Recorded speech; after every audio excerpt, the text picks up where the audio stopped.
Bonjour, Philippe est dans le pré, une autre petite vidéo pour vous expliquer un peu comment fonctionne le système, pourquoi vous entendez toujours les agriculteurs se plaindre et vous entendez, ça commence maintenant à venir de plus en plus des reportages à la télé pour le désarroi du monde agricole. En fait, l'immense majorité des agriculteurs, à part quelques niches, des gens qui arrivent à travailler en direct, qui font leur yaourt, leur fromage, les gens qui vendent leur vin eux-mêmes en bouteille, les gens qui vendent les pommes eux-mêmes, qui font les petits marchés, les maraîchers, ça existe, bon, mais ça ne représente pas bien sûr l'immense majorité des agriculteurs. Les gens, ils ont affaire à ce qu'on appelle des outils de transformation, des coopératives ou des industriels privés. Donc vous allez tout de suite comprendre pourquoi on en est arrivé là. C'est que vous savez qu'en haut, à la fin, les centrales d'achat, ils sont que 3, ça vous le savez, la grande distribution. On vous parle beaucoup de ça à la télé. Ce que vous savez beaucoup moins, c'est que l'industrie agroalimentaire, c'est pareil. Ils sont que 2 ou 3. Alors en viande bovine, pratiquement, il n'y a que M. Bigard. Il fait 65-70% de la vache de réforme, à lui tout seul. Après, il y a l'abattoir, le groupe SVA à Vitré en Ille-et-Vilaine. Et il y a le groupe Elivia, qui est le groupe Terrena. Ils sont 3. Mais le dominant, c'est M. Bigard. Donc ces gens-là, ils exportent, ils importent. Et ces gens-là, ils ont la main mise sur l'achat des bovins. Après, ils ont fait des multiples sociétés. Ils valorisent le cuir, ils valorisent la peau, ils valorisent... bon, voilà. Ça, je ferai une vidéo spéciale pour vous donner les valorisations. Donc, retenez bien ça. Viande bovine, 2-3 acteurs. Le marché du veau. 2 acteurs en Europe, 2 Hollandais. Le groupe Denkavit et le groupe Vendry. Vendry qui a repris le groupe Sobeval. Donc ils sont plus que 2 sur le marché du veau. Le veau, je vous referai un truc spécial veau. Les veaux, un scandale. On vend les veaux, moi je vends des petites génisses, des fois 15 euros, 20 euros. Les femelles.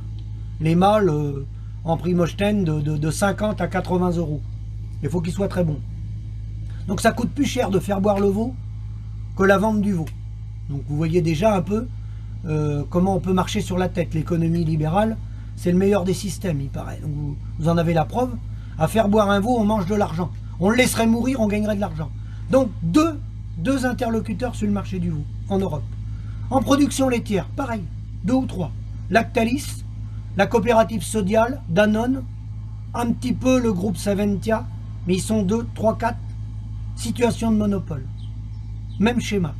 La volaille, LDC, Terrena. 2 acteurs. Et même LDC, c'est le leader européen. Donc, quand vous avez des monopoles comme ça, c'est même plus des monopoles, c'est des oligopoles.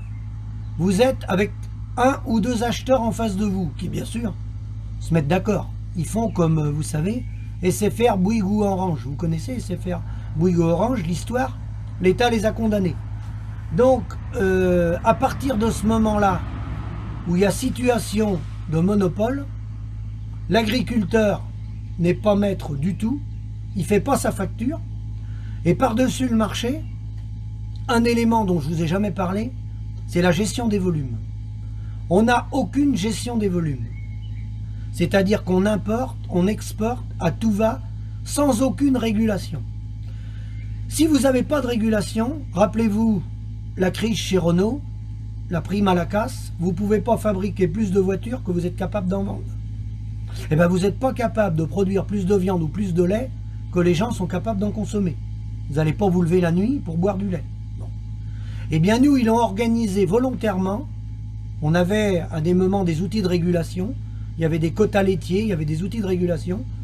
Les libéraux, appuyés par le syndicat, parce que le syndicat, comme ils dirigent les coopératives, ils sont pour que le libre-échange.